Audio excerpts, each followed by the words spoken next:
Hello, everyone. Thank you for joining us today. If you haven't already, please go ahead and mute your telephone line. Please make sure not to put us on hold either, just in case you have some nice music interludes to keep us company while you're away. This is a webinar today on plain language designed specifically for NCEE contractors.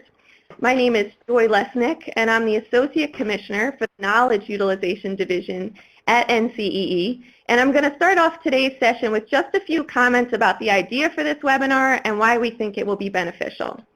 So first, why this webinar?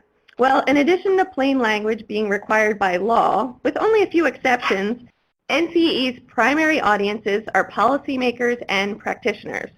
And our work is designed to be immediately used by these audiences, so it's especially important that we use language that's both technically precise but also immediately usable and understandable. And that's really no small task, as all of you on the phone already know. It's difficult to write clearly and succinctly when there's a lot of nuance in the findings. And it's also difficult to pick out the main story when there are so many stories that could be told from the data you've collected and analyzed.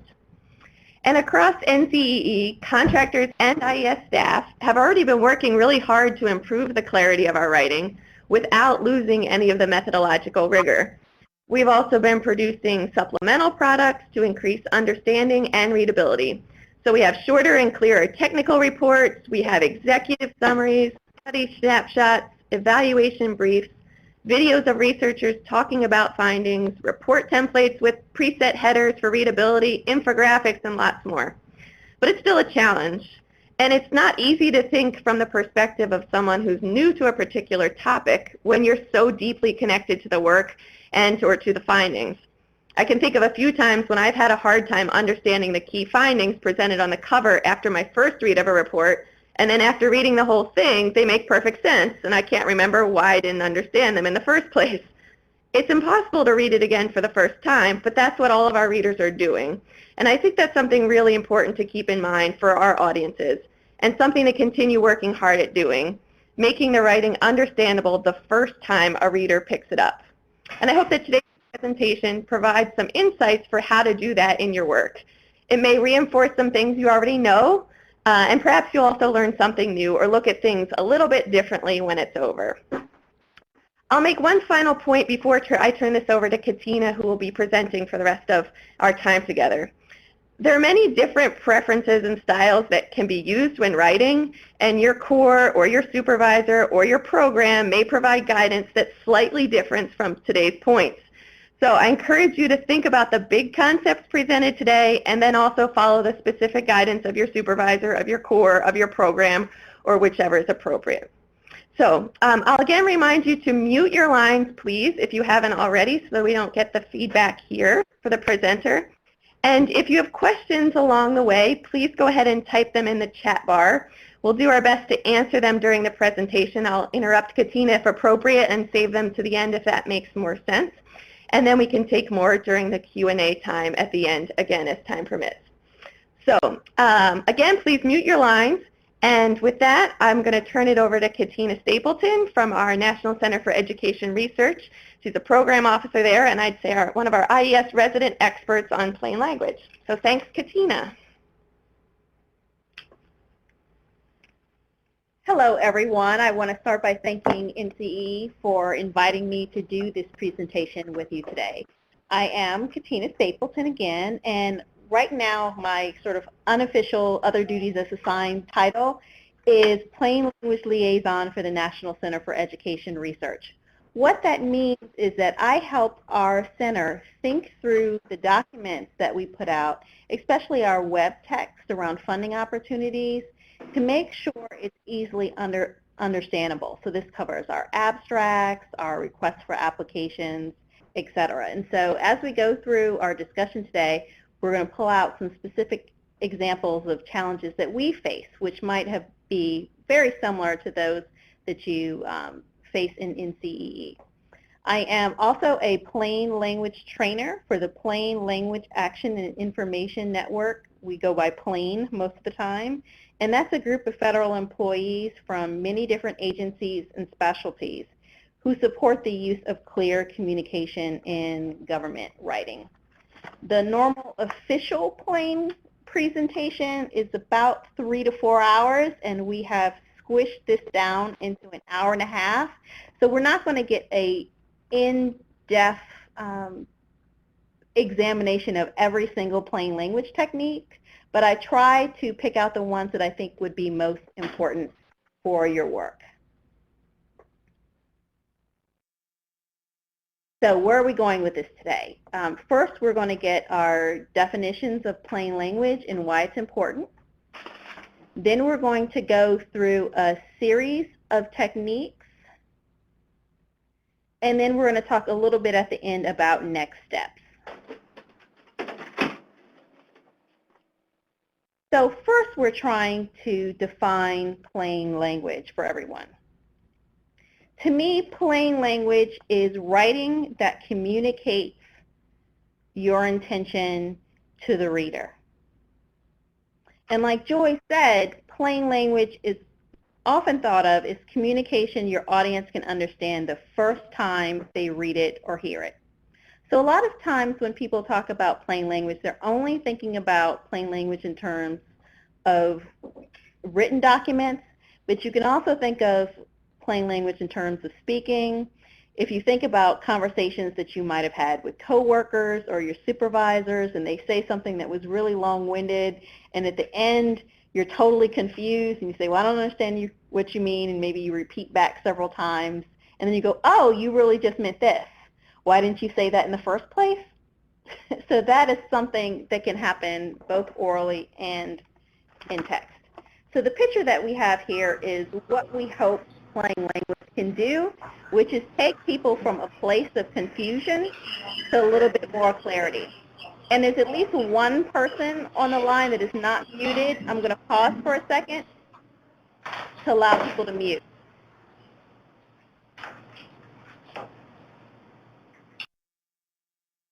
Thank you very much.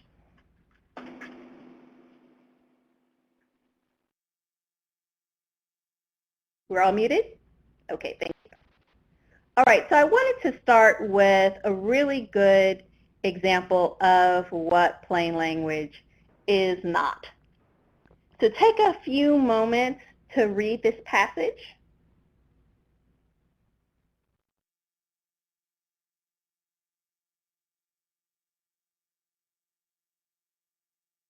"348 quarters ago, it was actualized by our paternal ancestors on one of the main geoethnic topographies, etc., etc., etc." Can we get the poll up for a second? And can you move it a little bit to the right? I'm sorry, my right. You moved it left. Yes, so we have one person that has already correctly identified the Gettysburg Address and many more that follow. So can we get rid of the poll?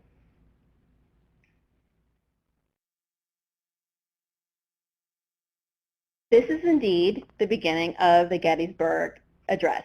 Now imagine if at that time in 1863, instead of telling us something that was reasonably succinct for that time, 77 years ago our fathers brought forth, etc., our president said what was on the left side of the screen. That would be horrific. People would have fallen asleep. No one would have been inspired. In today's language, Lincoln's actual words probably are still too wordy. We might say something like 87 years ago, because that's what 77 is. Our founders created a nation based on liberty and the idea that all men are created equal.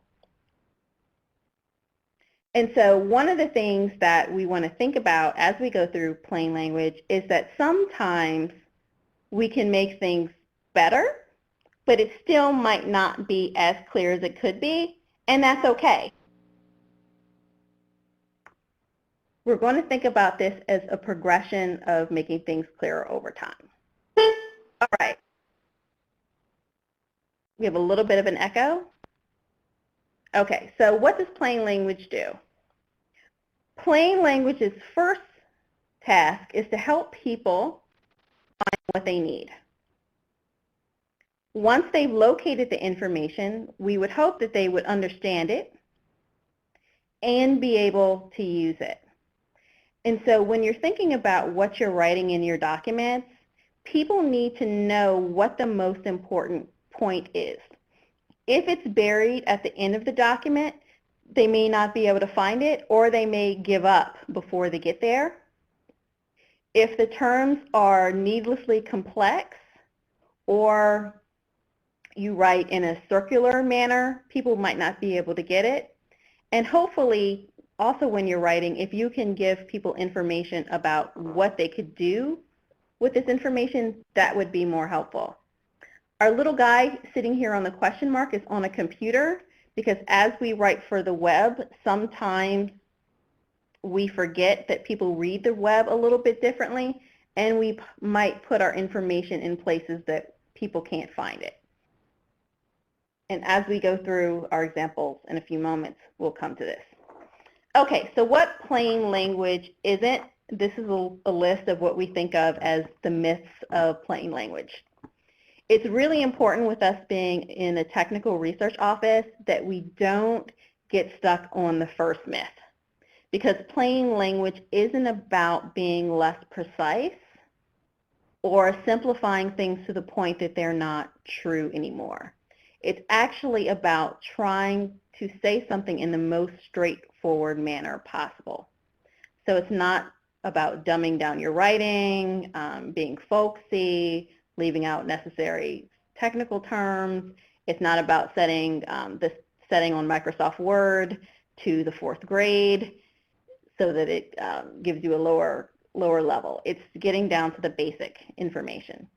The other thing that it's not is grammar lessons. We're going to cover a little bit of grammar, but it's not actually just a primer on how to have good grammar. And it's also not a style guide. Joy referenced the fact that IES has an overall style guide, and you may have particular style guides for documents that you're working on. This advice is to supplement that, not to replace it. So why are we doing plain language? So there's 2 reasons. One of them we're going to talk about in a second is it's the law. And the second part is the increased public scrutiny all of our documents face. So on the slide in front of you, you have a recent statement from one of our press secretaries. And he really reinforces the point that Joy made, and that's, as an organization here at ED, we're dedicated to making sure that the people that read our content, so that's our audiences, our teachers, parents, researchers, etc., are able to actually read and understand what we produce.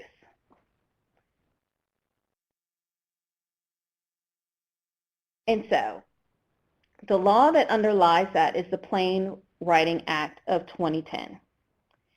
And what it basically says is that it's our duty to have clear government communication that the public can understand and use. And so it covers a number of documents that are listed here. So it's documents that people need to use to get services from the federal government, documents that provide information about services, and then documents that explain to the public how to comply with requirements.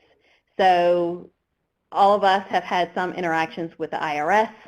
So documents that they put out explaining how to submit your taxes are supposed to be written in a way the average taxpayer should be able to follow so that you don't have to hire an accountant. Here in the Department of Education, my office puts out requests for applications where people spend really weeks to months putting together their ideas to get money from us. Our instructions on how people should submit those applications should be easy for them to do. So those are all things where we owe something to the government or we're trying to get something to the government. That category in the middle is a little bit different, and I think it's what covers the majority of the work that you do. Because what we're doing is providing information to the public about something that the government has purchased. And what we've essentially purchased is that research, and we're trying to make transparent how that research was done and what are their findings. When we're not transparent, things like this happen. So in front of you is a screenshot of an article. This particular one was in the Washington Post, but this was also covered in Ed Week. So every year there is a Center for Plain Language that gives report cards to all the federal agencies on their ability to write clearly so that anyone can understand. And so the Department of Education did rather poorly this year. I think we actually failed. And one of the reasons was over documents like this one, which came from IES, that the reviewers felt was overly technical. And the particular phrase that they were making fun of in this report card was rigorously disentangle. And so this is a phrase, quite frankly, that could have happened to any of us. They could have pulled this phrase from one of the abstracts, from my center or something similar. And it may, in fact, have been appropriate in the document that it was in, but it just comes off a little crazy when separated from the full context of the work. And just for a lark today, this morning, I Googled the phrase rigorously disentangle. And so the first 10 or so references are to this report card making fun of us. But then there were some other uses. So this is something that's used in science all the time. Just wanted to give you guys these examples for context. The comparative literature does not rigorously disentangle the role of political regimes from other potential factors. So that's from political science. We present a Bayesian network that rigorously disentangles direct from indirect dependencies. That's a methods paper.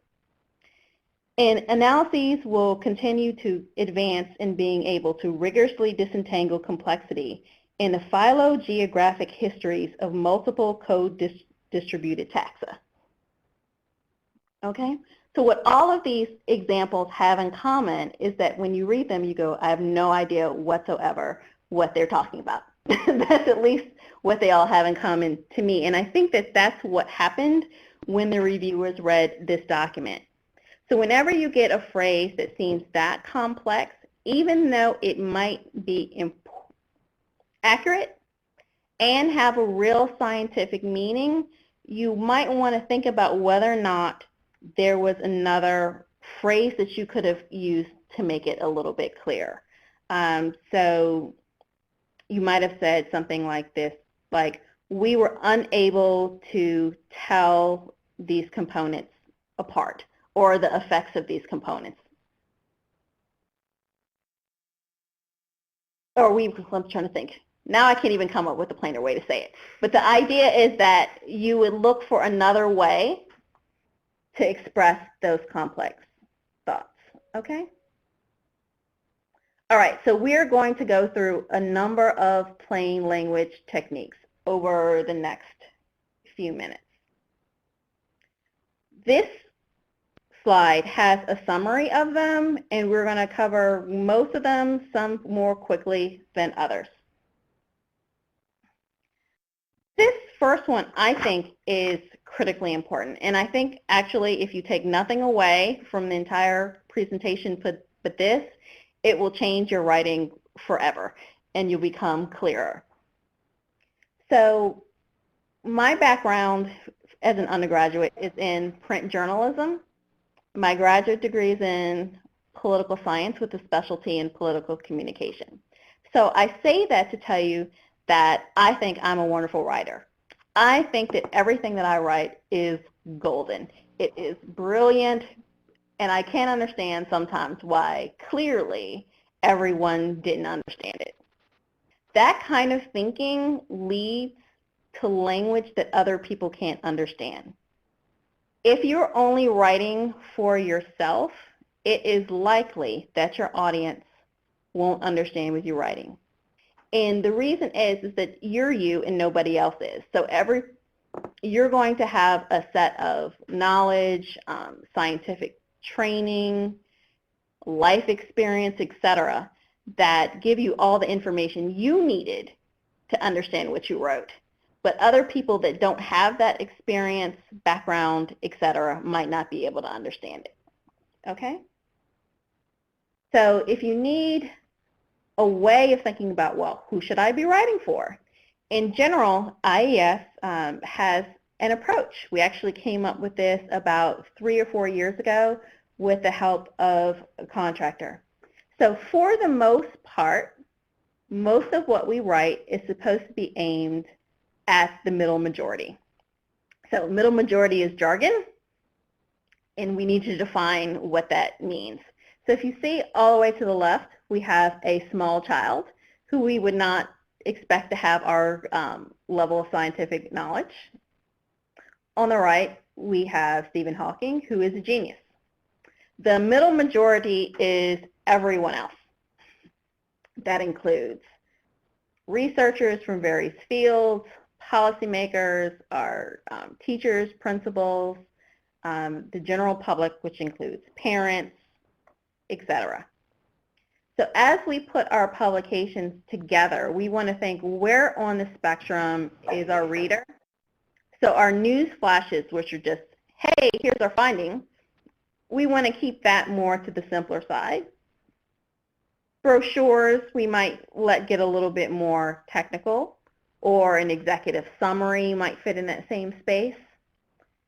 And then to the right, we're going to have our technical reports, which we're going to allow to have more complex discussions, because there's the assumption that anyone that's reading a technical report is going to have the technical expertise to understand what's there.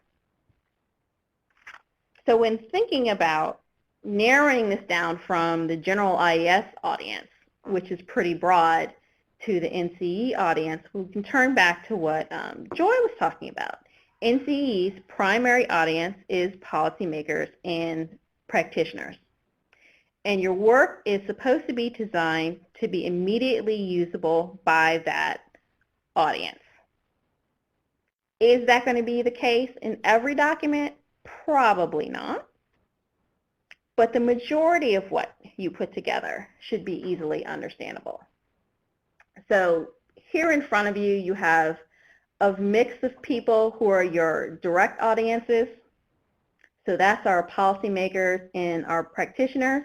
But I've also added in the other people who will stumble upon your work, who then might still be confused by it. So that's members of Congress. We're going to have people from advocacy communities. It's not going to be unheard of that a parent might pick up these publications. And so you want to keep that in mind when you're writing.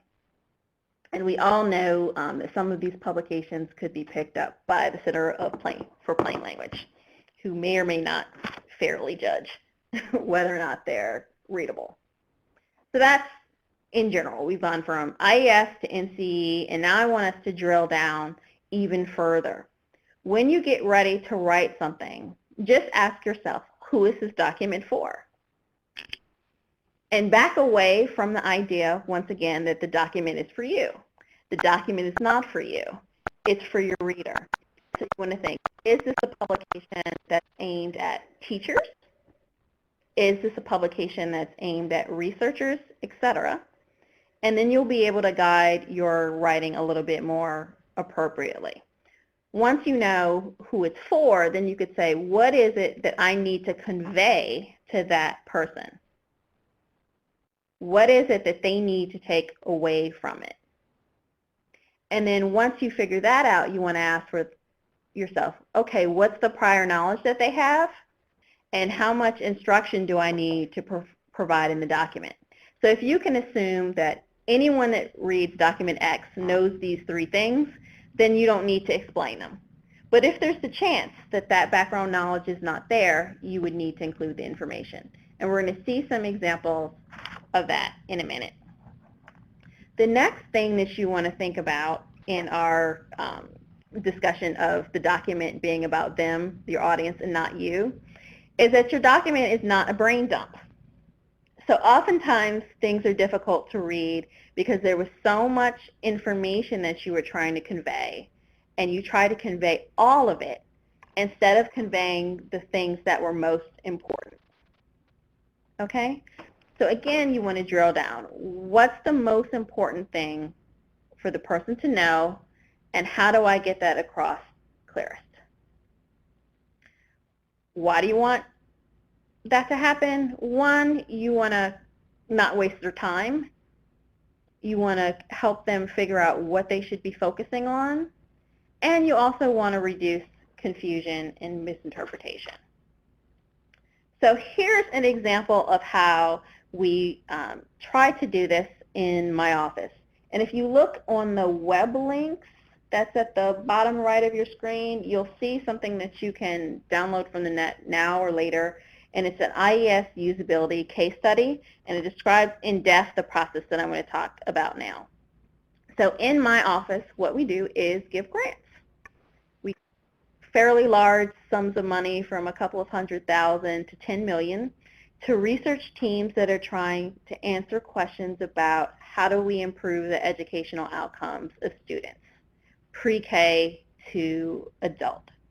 So these are pretty high stakes competitions for people that are applying. So it used to be that you came to our website and you would get something that is just hideous. It was a list of our requests for applications that were done in chronological order from the very first application to the last. People would come to the website and think to themselves, oh my God, what's the current thing that we're supposed to be applying for? How are we supposed to apply for it? When is it due? Etc. They would have all these questions but no guidance because literally it was just a page of web links. About 3 years ago, it might be 4 now, we decided to redesign that page with the reader in mind. And so we sat down as a group and we said, okay, who's our audience for the funding page? And we said, okay, that's obvious. It's people who want grants from us.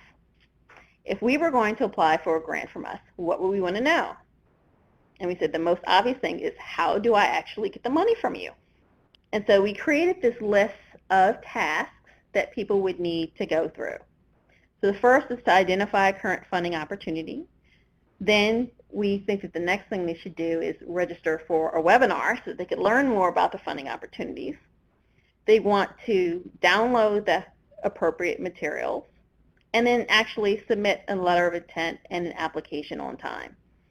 Embedded in this list are hyperlinks to everything that they would ever need to apply. And remember before, this was just a list of links with no information. So what we did, again, is reorganize the information so that it would be more helpful to our readers. Another example of things we did was give them a graphic reminder. So to the right, we have a little checklist to enforce the idea that we wanted them to go through these steps. So that page for us was not so much about the text of the steps as giving our readers a framework for understanding what the steps are. And here they are again. So for you, now you know who your audience is and you're getting ready to write. The first thing you should think about is how to organize your document. So imagine for a moment you went to a library or a bookstore. Instead of the books being organized on a shelf, there was just a stack of books in the middle of the floor. And you had to go through them and figure out what book you wanted to read or what was important. I think we would all agree that that would be a hot mess. Sometimes we see the same things in documents where people just provide all the information they had in their mind and it's not organized in a way for people to understand it. So this next slide is just a plea for you to think about how your document should be organized. There's all different ways to do it. You could take a traditional outline approach if that's appropriate. You could go the inverted triangle journalism style, where you present the finding first and then move through the details. I don't have a picture here, but you could use mind mapping. to figure out how the concepts relate to each other. Whatever works for you in terms of organizing your thoughts. Sometimes you have set structures that you would follow. In this particular set of screenshots, to the left we have abstracts that we use in our office. These are short, what we hope are clear descriptions of the work that we funded, and we try to organize them in a way that we present the most important information first. People want to know who got the grant, what institution it was, who was the person got it, how much money did we give them, and then they want to know what's the purpose of the grant, what it's about. In the past, that we would find that you could read that purpose section and leave it without knowing what the grant was about. So we spent a lot of time over the past year redoing these purpose statements so that they would be clearer. As you go down the page, you'll see somewhere in the middle there's something called a structured abstract, and that's where we provide all of the technical information that we think researchers would want to know. So in our case, we divided these abstracts in half. The top half more plain language for the average reader, and then the bottom half for the technical readers. And so you might not be able to see it because this is extraordinarily small, but if you were to go to the IES website and look on the abstracts of our grants, you would see that. To the right, we have a screenshot from an NCEE report, which shows that particular structure. Again, the executive summary presents all the goodies up front. This is what the study was, and this is the findings. And then you go through the technical details as you move forward. All right, so again, you want to organize your document however you think it's appropriate, but when doing it, you want to think about the questions that your reader is going to ask, and then answer those questions in the way that you think they're going to ask them. So back on that screenshot that we have of our funding page, that was how we thought people would ask the questions. And so we ordered them, the answers in that particular order. Okay, so one of the big tools that you're going to see in plain language is the idea that when you're writing, you use headings. So headings are a really good way to organize information. If you've ever just seen pages and pages of text with no headings, sometimes you get lost. Headings can focus the reader into a particular area so they can see, okay, this paragraph is about this, maybe I'm not interested in this, I'll just skip on to the next section. The other thing that they do is headings or headers, however you want to discuss it, just gives you more white space. So it gives a break to the eye when you're reading, and it makes it easier for people to understand. So there are 3 basic types of headings. You would use the one you thought was most appropriate for your document. One is what is the topic of that particular section. You could use a statement, which is a more sort of factual discussion of what the content is going to be about, or you could use a question. So in this next slide, what we have are 2 different examples of question headings. So in the first one, the heading is actually a question. Why the study? So the question is the heading is presenting a question that your reader is going to have asked. Why did NCEE or IES pay to do the study in the first place? And that's what this is going to explain. The next one we would think as more of a statement heading. What the study examined is a statement, but it also has an implied question. What did this study examine? What is the study about? That's the question we think that the reader would have had. This next set of examples are also headings. So headings don't necessarily always have to be in front of paragraphs, or rather above paragraphs. They can start the paragraph as well. And so that, again, that's another good visual break for readers. In this case, we've used an alternate color so that people can just skim down and see that there's been a change of thought. All right, questions so far before we go on? I'm going to pause. We don't have any in the text box right now, so if you have some, please go ahead and type them in, and I can give them to Katina as in the next break. Okay, so we're going to just keep going. All right, so when I think about writing, everything so far was sort of about structure, how you organize your document and think about what the reader might want to know. Now we've got to get to the actual writing part. So these are what we think are the building blocks of plain language. And anytime you talk to someone that teaches plain language, they'll start with shorter, shorter, shorter, simpler. They'll just keep repeating that over and over again. So it's the idea that you start with simple, clear words. You move on to forming those words into short, clear sentences. And then you'll have documents that are full of short, clear paragraphs. That is the advice 99% of the time. But there are going to be circumstances, and we've got examples in this very presentation, where shorter is not better. Sometimes your text is actually going to need to be longer in order for you to make your point. So this is something that is a rule, but there'll be exceptions, and we'll talk about them in a few minutes. So here's an example of what I really think of is an awesome short description of a study. And so this study answers one basic question. What is the status of student achievement in middle school mathematics in the Pacific region jurisdictions? The findings provide a portrait of the types of mathematics assessments used in grades 7 and 8 and how well students are performing. In all of my descriptions of reports, I thought that this was one of the simplest and clearest. It gets straight to the point. There was a single question, and this report answers it. Could there have been a little bit more information? Probably. We could have provided a finding. It wouldn't have made it that much longer.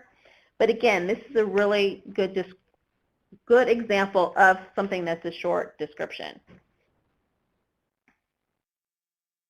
So again, we want to keep things short if possible, but we don't want to shorten things to the point where what you've written is no longer true,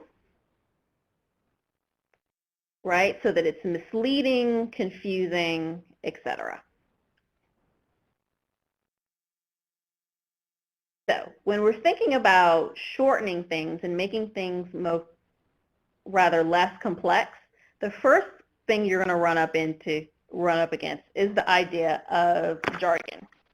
And so here's a funny picture of something that anyone who has a computer understands, that people always make things that have to do with computers much more complicated than they are. In this case, the person really just needed a phone cord, but there's a really technical explanation of what that is.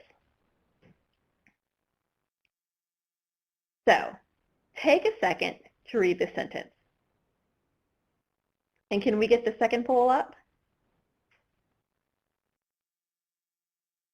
And can you move it down so it's not quite over the definition, or rather over the sentence? Thank you. So what do we think this sentence means?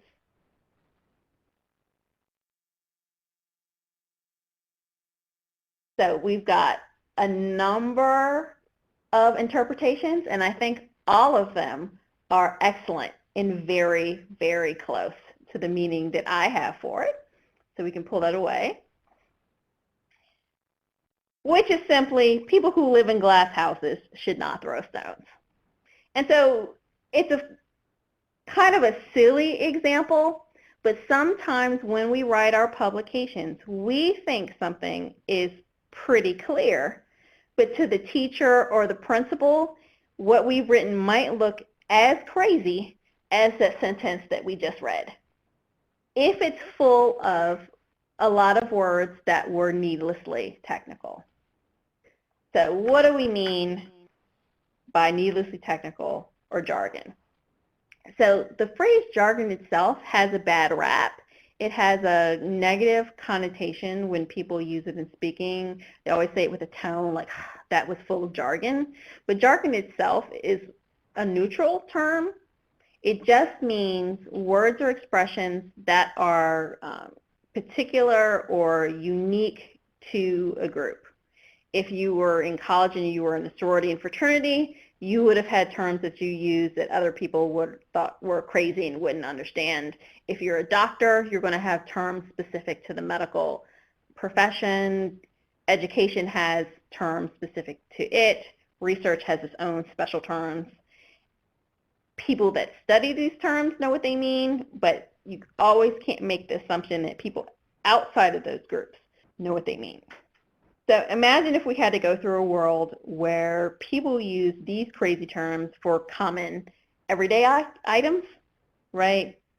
A graphite inscription generator for a pencil, a thermal bipedal chambers for socks. I think everyone on the line probably would agree that that would make our conversations and our writing needlessly technical. Keep in mind that sometimes what we write feels like that to our readers, even if we thought it was perfectly obvious. So right now, there's someone on the line that says, we need our technical terms. We have to use them. They're the most precise things. So there are going to be times where using the technical terms is appropriate, is absolutely necessary.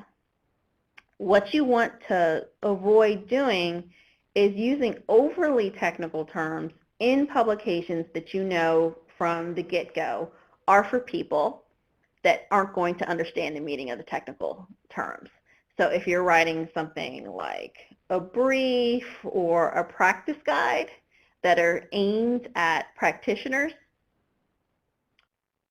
you definitely want to make sure you're trying to have less technical terms. And if you have them, that you're providing some definitions for them. Okay? So if you're on the other end of the spectrum, you don't necessarily have to worry about including all the technical terms. So this screenshot is from a new report.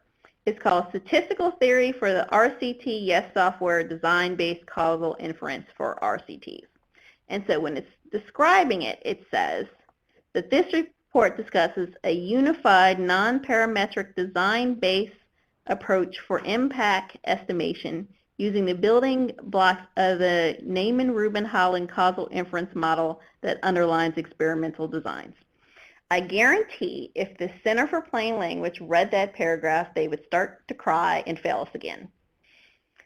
But that does not make this description inappropriate. Anyone who reads this report should have a basic understanding of what those terms mean. It's a technical report. It's going to have technical terms.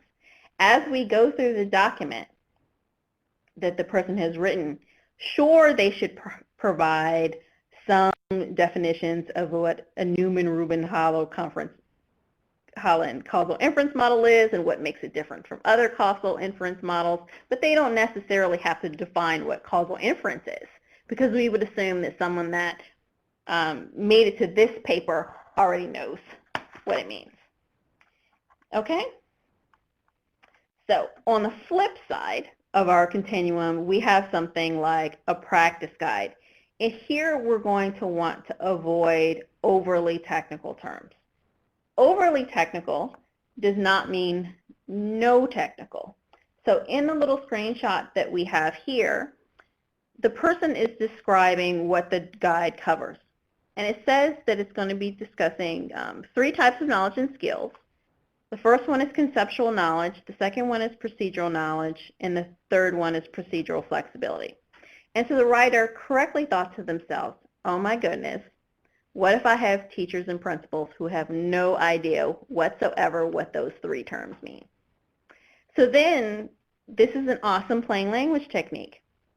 They don't go off with just that sentence and move on. They actually provide reader-friendly definitions of those technical terms. And then he says, if you want to learn more, you can go to the appendix way in the back for technical readers that provides more information. Sometimes, though, you just have terms that are needlessly technical, so they might be jargon, they might be something called a hidden verb, and hidden verb are nouns that should have been verbs. Or they have something we just call clutter. You just use more words than you needed to describe something simple.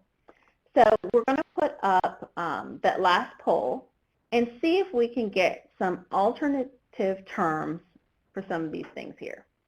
So what might you say in a report instead of positive or negative trend?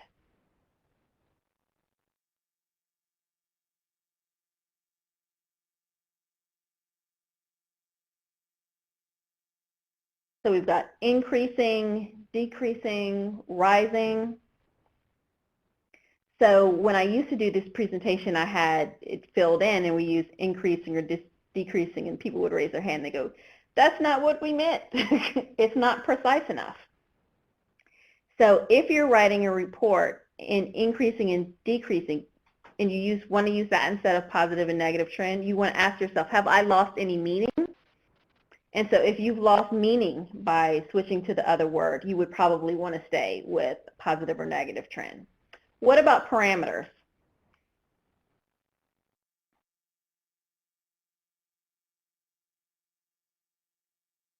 I see guidelines, boundaries,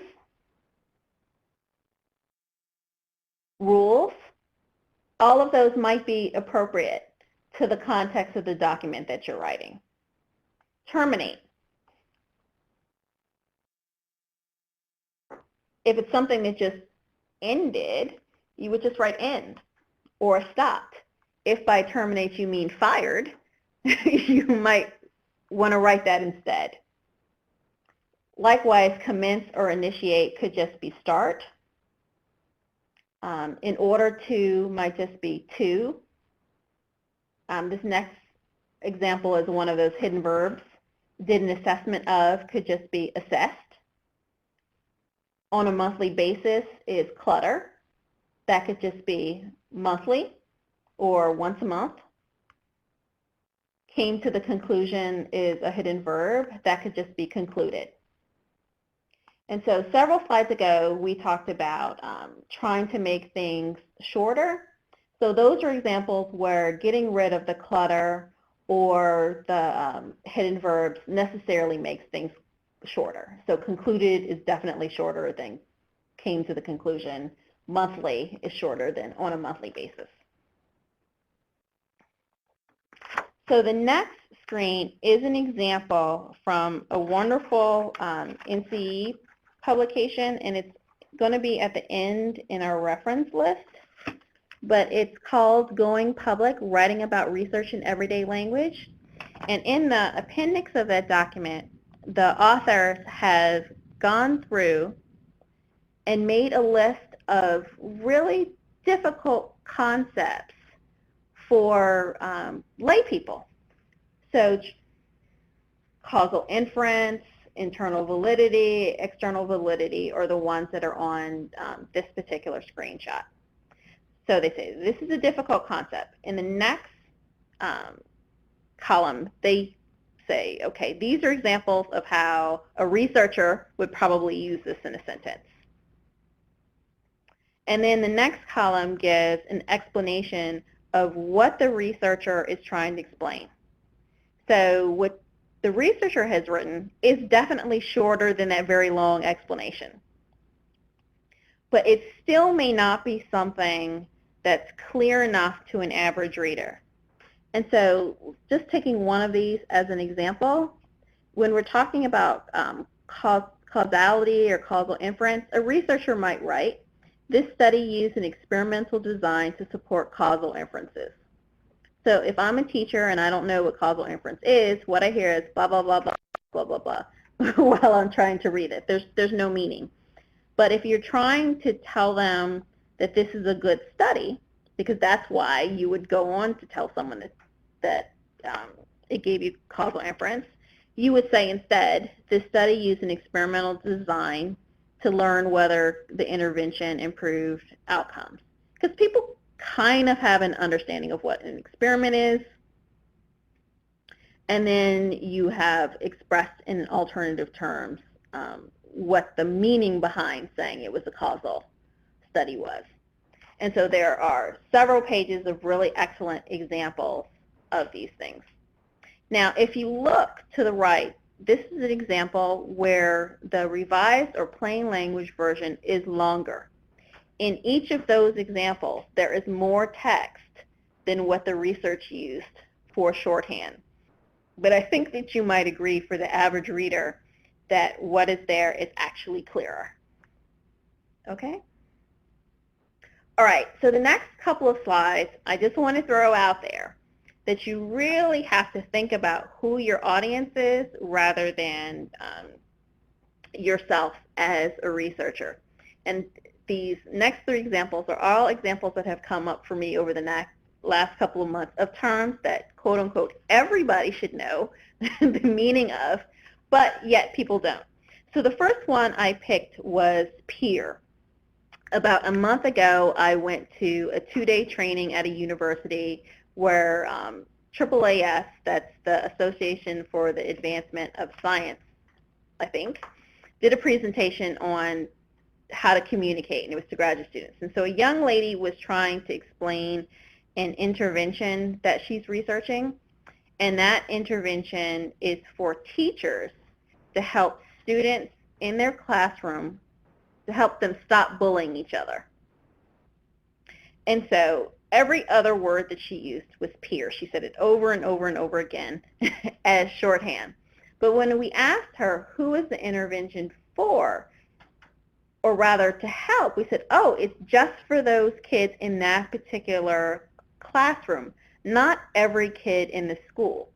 So she's been saying things like 5th grade students and their peers, but it actually wasn't for every 5th grade student in the school. It was only for the 5th grade students in that particular kid's classroom.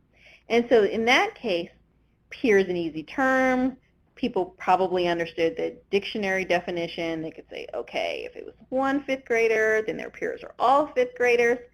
That would actually be the incorrect conclusion,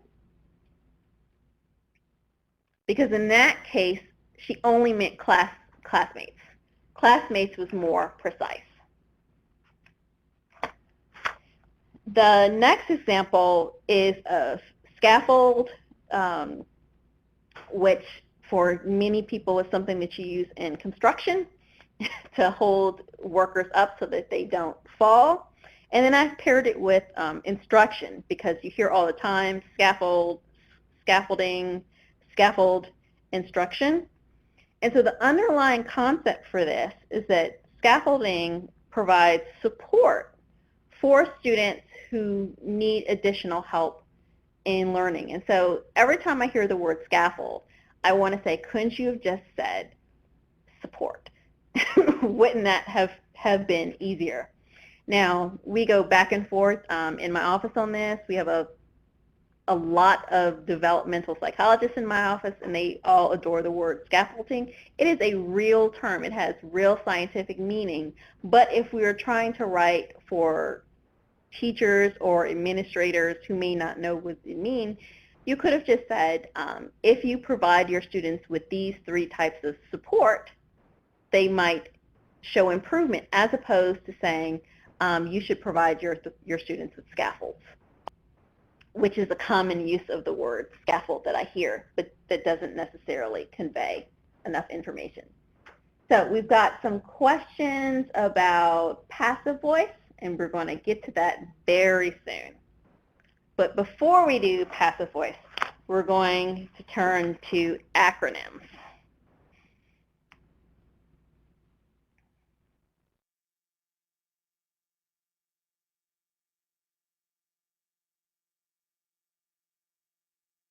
We're ready when you are.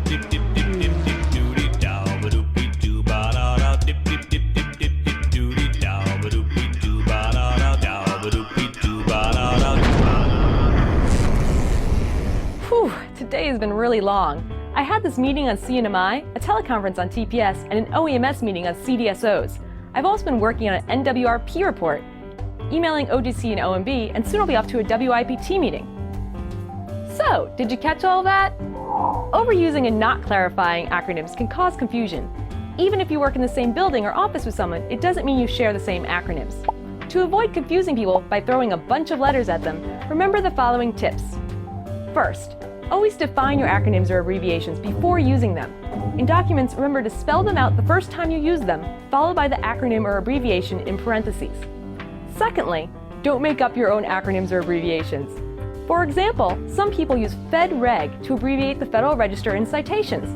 It's fun to say, but it's not the official abbreviation. Instead, you should use FR. And finally, remember to think about your audience. Be sensitive to their background. They may be new employees, work outside of your organization, or just bad at remembering alphabet soup. Well, there you have it. Acronyms and abbreviations are helpful, but they can confuse people if used incorrectly. So before you use them, think about these tips.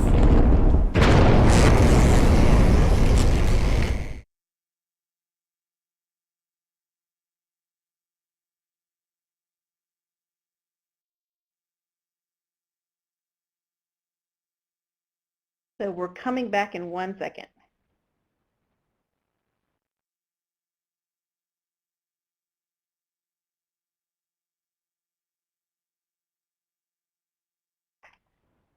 Okay, so we're back to our presentation now.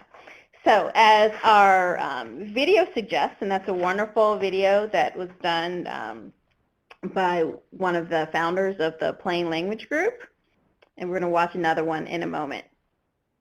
One of the things that you can do to help reduce confusion is to limit acronyms and other abbreviations.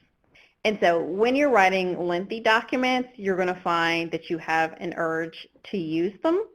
And we're not saying you can't use them at all. You just want to make sure that everyone has the same understanding of the acronym that you're using. So up front, define it. If you have an incredibly long document, you might want to reintroduce the definition every so often so that people that jump in later on in the document aren't completely lost. Okay? All right. This next slide we're actually going to skip because it comes back later on in the presentation. Okay, so one of the things that has struck me as I've been doing plain language is that we often think that you have to make a huge change for your document to get better. But you can often just make small changes. So an example earlier where we had the writer defining the terms, that's a fairly small change to implement, but it would make a big difference from the reader. Providing the definition for an acronym is a really small change that can make a big difference. And so sometimes the change is extremely small. This is an example that we use in a training that I do for our department's Office of the Chief Financial Officer. And so they have all of these complex financial documents, they have big contracts, etc. And so this is language that comes from a solicitation where they are trying to get a company to redo a computer system. And so as I read this, me personally, I have no idea whatsoever what most of these terms mean. It could be that someone in that field knows what it means. But to help fix the sentence, I don't actually need to change any of the descriptions. Sometimes you just need to break up the text a little bit. So in this particular sentence, it's a run-on, and there's a lot of different concepts squished together. To make this a better sentence, I just added a period and 2 words, which were in addition. Now it's clear that these are 2 separate thoughts, and it shows how those thoughts are related. Now, is it possible to rewrite this completely so that it's less technical? Probably. But in this case, they might have gotten pushback from their core, So that tiny change would have made things clearer without having to reinvent the entire wheel.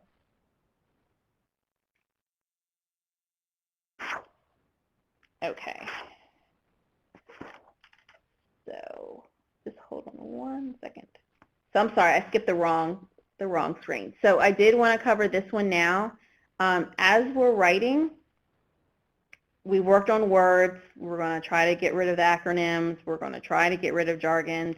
Now we want to think about how we put those words together into sentences. So if you are writing something, one thing that makes it easier to see if it's going to be confusing is just to read it out loud. So every time you stop to take a breath, you might think, if someone's reading this, are they going to be confused? If you look and you have a sentence and it has more than 2 commas, it's probably gone on too long. You should check to see whether or not you can cut words, get rid of cliches. Oftentimes the wording, the order of the words is confusing. And so you can just switch things around to make them a little bit clearer. Okay, we are coming back to paragraphs shortly. But before we do that, we want to talk about active and passive voice.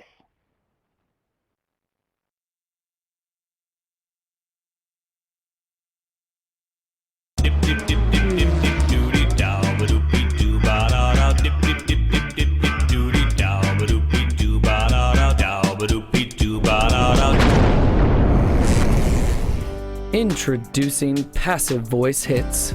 If you love being passive, this 20-disc set can be enjoyed by you. Included in this exclusive collection is Whitney Houston's classic, You Will Always Be Loved by Me. Eric Clapton's The Sheriff Was Shot by Me, but the deputy was not shot by me. And the late great Marvin Gaye's It Was Heard by Me Through the Grapevine. Order today. Wow, those songs aren't so catchy in passive voice. What's passive voice, you ask? Well, passive voice is when the subject of your sentence appears after the verb or not at all. Passive voice is wordy and vague. It hides who or what is doing the action in your sentence. And it makes your readers work harder to identify the subject of your sentence. To encourage transparency, we should avoid using passive voice and instead use active voice. Active voice focuses on the subject, making it clear who is doing what. It leaves little room for interpretation. Let's compare 2 sentences. The passive voice sentence, the form must be completed electronically, is vague. Who should complete it? You? Your attorney? Only people named Bob? Hi, Bob! The active voice sentence, you must complete the form electronically, is clear and direct. You can substitute any subject and it's still clear. How about the applicant, homeowners, taxpayers? Active voice gives your reader a clear message, so when you are writing any type of document, avoid using passive voice. You can tell your colleagues you heard this tip through the grapevine.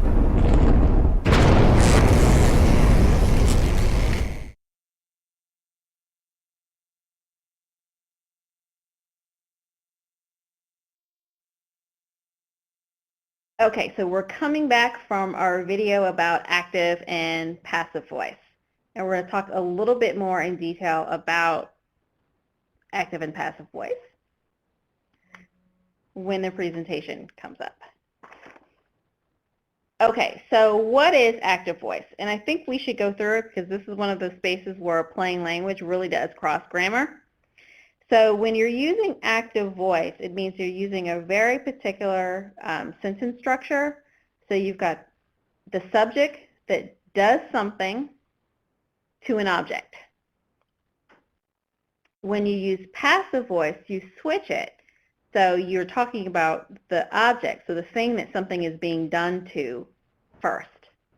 So if you're really trying to be more direct and you want to say X did something to Y, you want to say it in active voice instead of saying something happened to X that was done by Y, which would be in the passive voice. So that sounds a little bit silly, but we have some examples. So in passive voice, we have the person doing the action that follows the verb. And so you can see in the first sentence that's in passive voice, what we're really focusing on is the object, which is Arlene, as opposed to the subject, who is her boss. So if what you're trying to convey is who gave the promotion, it's much clearer to use the active voice version. The other thing that you'll see with passive voice is that you often have more words than you need.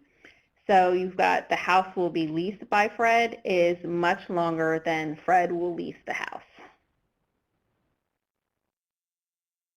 So why do we think active voice is a little bit better?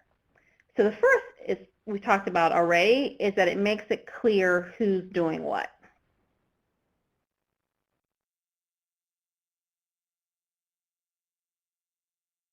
The second is that it reduces words.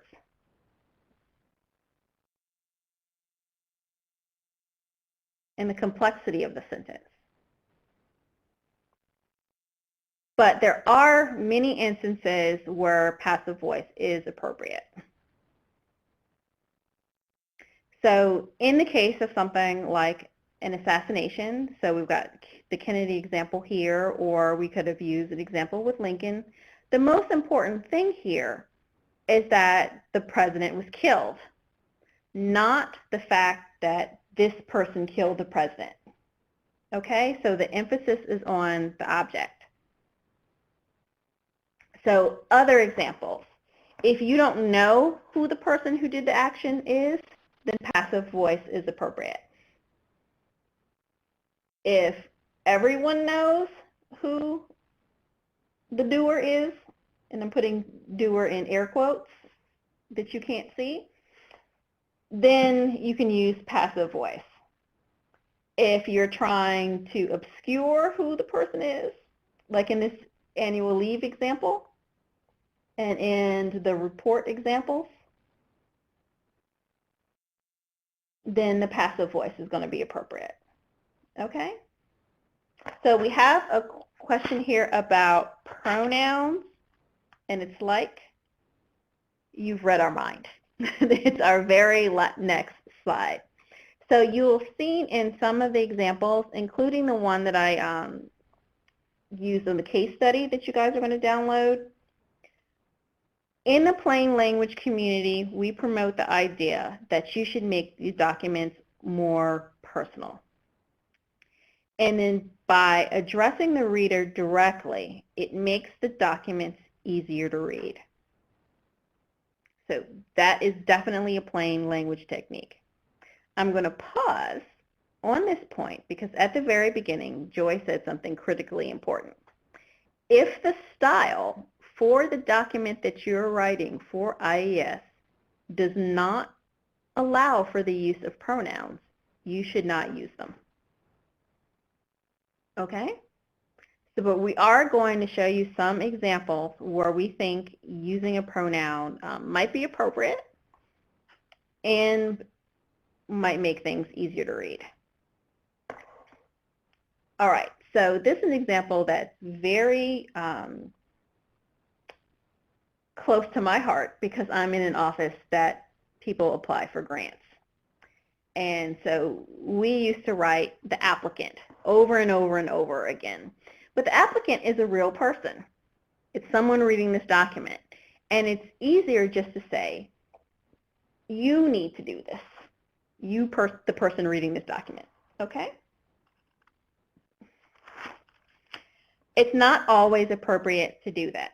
So one case where it might be inappropriate, again, is if you have a style guide that says you can't use them. That's just a practical consideration. And then other examples are if you're addressing more than one audience. So for example, IES has 4 research centers. If we were trying to say program officers should do this, and you're talking to them and we say you, but we don't know that there are people from another center that it doesn't apply to in the room, there might be some confusion. So we would want to address the specific set of people. So NCER program officers should do this instead of you should do this if there's going to be some confusion. Oftentimes we're doing things where a real person is reading it, but we're not actually addressing a person. We're addressing a legal entity. And so we want to make that clear. Okay? And on the next slide, we have an example of how this works in practice. This is an actual screenshot from our request for applications where we try to explain who is eligible to apply. So in the case of the federal government, individuals don't apply for grants for themselves. Organizations apply for grants, and those organizations are represented by the principal investigator who is ultimately responsible for the grant. So when we talk about the eligible applicant, we always mean the institution. So we would never use you in that context because the applicant is not a person. In the RFA, when we're talking about people and we're using the word you, we're speaking about one of two people. The first one is the principal investigator, and the second one is the authorized representative. But since the majority of the time we're talking about the principal investigator, we just say up front, when we say you, we mean the principal investigator. And other people will say your co-PI or your institution or your authorized representative, so that there's no confusion over who the instructions are being directed to. Okay? All right. So we're coming close to the end of time, but we don't actually have that many concepts left, so we're good. All right, so now we're back to the building paragraph slide that I skipped earlier. When we are writing, we want to make sure we break up the text when there are new ideas. This makes things so much easier. These presentations, like this, that are longer, have slides that talk about the optimal number of sentences that should go in a paragraph. I tend to cut them because I think what's important is more the idea not that there's a set number of sentences, but that you've moved on to a new thought. So if you've moved on to a new thought, you should have a paragraph break. You should also think about how your document is formatted. So if you have a document that is formatted all the way across, like an 8.5 by 11 sheet of paper, your paragraphs can probably be longer. If you take that same paragraph and drop it into a document that's 2 columns, that paragraph is going to seem twice as long. So you might want to think about breaking that paragraph up into 2 separate thoughts.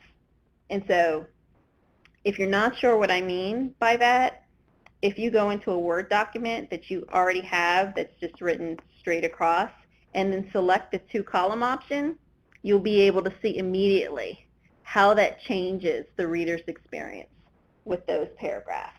Okay, and so something that might have seemed perfectly reasonable going straight across might become terribly unwieldy. Okay, so here's an example of what I call the 1-sentence paragraph that just has a bunch of things just all squeezed together. So this is an example from the plain language community. We often offer up examples for people to use in their presentations. So in this case, it's an example of the agency trying to tell people what documents they need for this particular thing that they want to do. And so it's not meant to be readable, at least to me, because it's a lot of stuff squished together. If you have a paragraph that looks like that, with that many commas and that many things squished together, you might want to think about putting it in a list. And so what this list does is say, oh, okay, they're redoing this, and now there's all these new forms. There's 6 of them, and this is what they are. You could see right away, as opposed to the mismatch of things that are here. What this also does is to show you with the bolding, what's the name of the form versus the form number. And then something at the bottom, which was completely lost to me in the previous slide, is what you're supposed to do with the forms. And that's to mail these to the Chicago Lockbox facility. And so this brings us back full circle to that first slide where we're talking about what plain language was supposed to do. Remember that last point was for people to be able to use or act on the information. And so in this particular slide, in the previous slide, you lost the way they were supposed to act on it. But it's much clearer if you break that out as a separate thought. So when might you use a list? If there's a lot of steps, how might you make your list better? You could use numbers for things that have to happen in order, or you could just use bullets. You want to think about the bullets that you use to see if they convey different meanings. In one of the earlier slides where we had the example of our little clipboard, we had bullets, but they were bullets that had the little check marks in them because we wanted to convey that the person was supposed to be doing a step. For most things, a simple circle or a square probably would be fine, but there are sometimes good uses for alternative bullets. Lists also introduce blank space and help you see how you've structured your document. Now we've lost a slide here that's not in here anymore about making your items parallel. What that means is if you start the sentences with nouns, they should stay as nouns. So in this case, these are like items, so they're all forms, but you might imagine someone doing this and the third bullet said something like consenting to disclose information or disclosing information, and that's not a like term.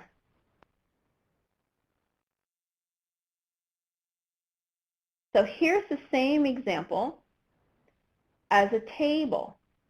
So you can use tables to take information that was in lists and give it a little bit of additional structure. So in this case, we have separated the form number from the form name to make it clear that they are two separate things, and it's easily skimmable. I've moved the information about the lockbox to the very top. Okay?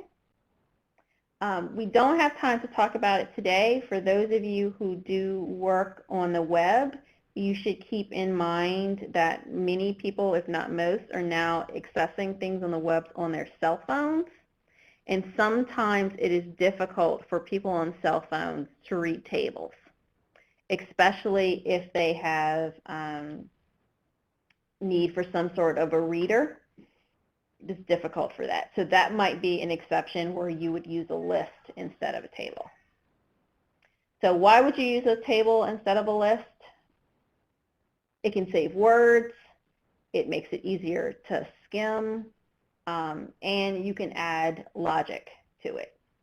So for example, here you could figure out that this was a title in the number, but the table told you explicitly, this is the piece that's the form number, and this is the piece that's the name. Okay, so it made the logic clearer. All right, so that's the end of our tips for today. There are still others, and we could have gone through many more examples, but that's the nuts and bolts of what plain language is. Simply put, it is writing to make your information easily understood by the reader. And I would add to that constructing your documents in ways that assist that. If you could add a picture, sometimes that helps. If you could make sure you have sufficient white space, sometimes that helps. Sometimes it could just be merely bolding a word so that it stands out.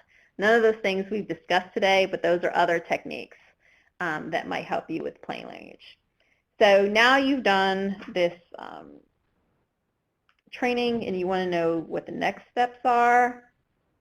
Something that we haven't talked about at all, but will help you immensely, is if you really think about editing and proofreading your documents.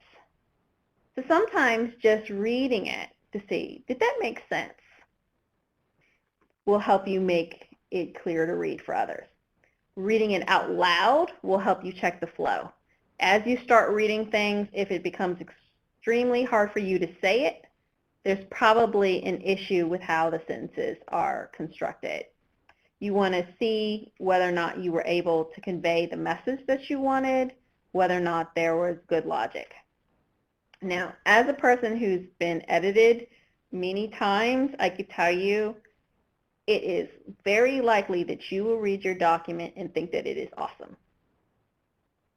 and not be able to see that it has some things that could be a little bit clearer. So you should think about letting somebody else, particularly somebody who is not an expert in what you do, also reading the document and giving you some feedback. And I think that that will help you move a little bit further towards making your documents clearer. You also want to just fact check your work, check the spelling, check your titles and your references. These are all things that throw people off when they're reading.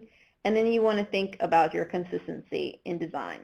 Now, there's something I noticed in my PowerPoint when I was putting together, but I left it to see whether or not it bothered people. As I went through the presentation, my headings changed colors multiple times. And that's something in a document that might throw people off. In this case, it was on purpose. In the first section, they had black headings, and I think it went to red, and then it went to green. That was okay. Nothing really wrong with it. But if I really wanted to convey that I had changed thoughts, I could have used the footer of the document to have that title there. Okay, so 2 last slides. What are some resources for you? Oh, this one on the left is excellent. It's a guide from NCEE on going public, and this again has really excellent examples of how to convey complex research thoughts in plain language. I really love The Sense of Structure. It's a great book about how people understand what they read. If you go to plainlanguage.gov, they have a lot of plain language resources. And then this last slide are of different books that might help you write a little bit clearer. All right, and we have a couple of minutes for questions. Just a few. I'll chime in here. Thank you, Katina. There's been some conversation in the chat box back and forth about plain language software and whether that's worth the investment, either to get some ideas for ways to improve and work with an editor, or in just helping to refine your language. Do you have anything to, any experience on plain language software that you could talk to? So I'm not that big on the software. I'll just end with that. Okay. But I mean, you could find some of the software, it probably is useful, but I think when we're talking about technical content like this, it's not that helpful if it's just going to tell you this is a big word. What you really need is the help in figuring out how to rephrase that passage.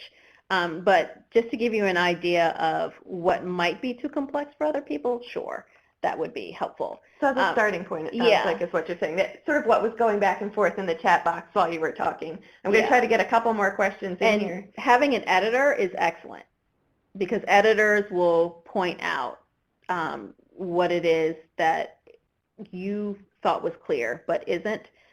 In the case of IES, our documents go through an office called Standards and Review, and I've worked on many documents that have come back that have been crossed, have whole passages crossed out with the notes that this is too complex.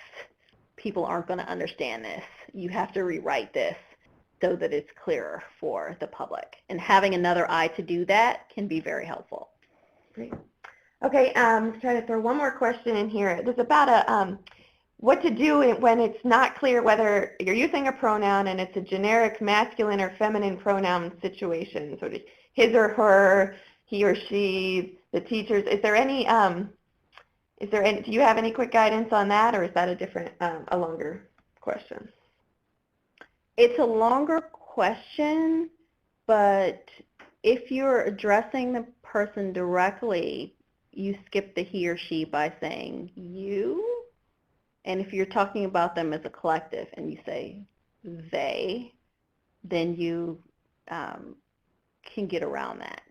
But if it's a situation where you're not speaking to them directly, I'd say you would refer to the style guide on how you should do that. Okay, I see the chat box is still going a little bit, and I'll let you keep going there. We've come to the end of our time here, so I just want to take this opportunity to thank Katina. Hopefully we've gotten a few things to think further about and maybe reinforce some things you were already doing and maybe raise some questions that we can talk with your colleagues further about. Thanks so much for joining us today, and we'll talk more soon. Bye-bye.